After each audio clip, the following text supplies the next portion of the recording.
I'm Bunn Nagara from ISIS Malaysia in the Department of Foreign Policy and Security Studies. Today I'm talking about the situation in Southeast Asia with special reference to the South China Sea, the positives and the negatives that are within our grasp. For many years, Southeast Asia has been free of big power conflict ever since the end of the Vietnam War in 1975. This has meant greater opportunities for development of the various countries that have become independent in this region. There have been some disputes and occasional skirmishes as well within and across certain borders from time to time, but these have been manageable and largely contained. Even the Vietnamese occupation of Cambodia came to an end, and countries improved their relations with each other as well as within themselves in terms of political management. So countries in this region, particularly for the ASEAN member countries, would like to see this continue. This is a major priority for many of the peoples and governments in this part of the world. With greater peace and stability, of course, would come greater foreign confidence and investment, which in turn would promote development and growth. This has happened especially from the 1970s with greater foreign investment, particularly from Japan. Then in the 1980s, the countries in ASEAN in particular saw unprecedented rates of growth. How will these times continue? Even whether or not these good times will continue has become occasionally questionable. Tensions have remained, even grown in the South China Sea.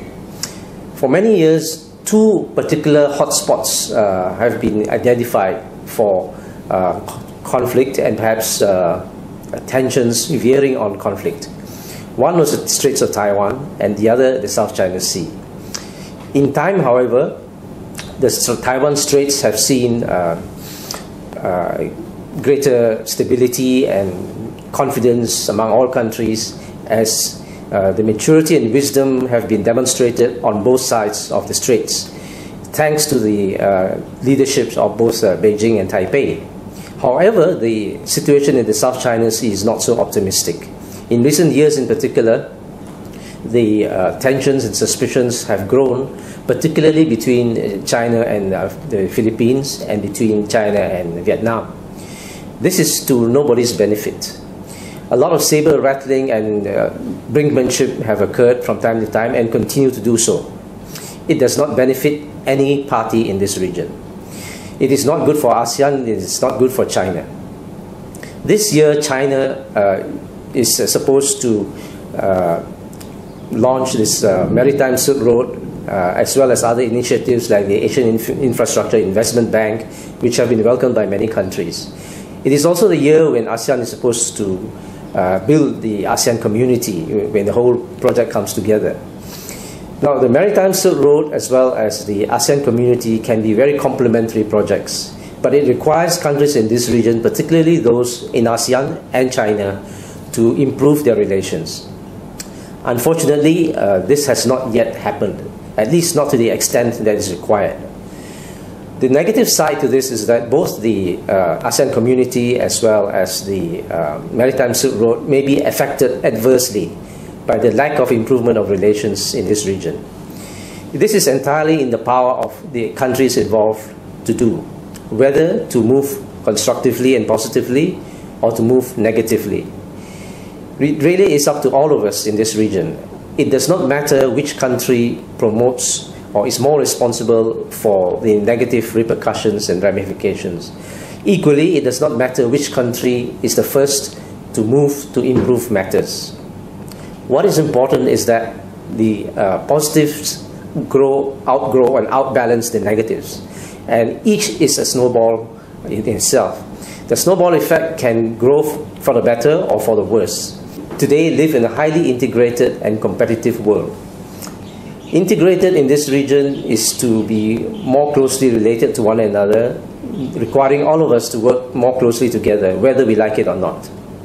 A globally competitive world means that as a region, all the countries in this region must work together Again, whether we like it or not, because the alternative is not to anyone's preference or liking. If we can grow and develop together, that would be ideal. Otherwise, it would require very serious rethinking and reworking of our relations. And it is all within our grasp, within our power to do whatever it is, for the better or for the worse. The ASEAN community is obviously a very important project for the member countries of ASEAN. It is also very important for ASEAN dialogue partner countries like China. At the same time, China's Maritime Silk Road is a very important project for China. It is also as important for the other countries in this region, particularly in ASEAN.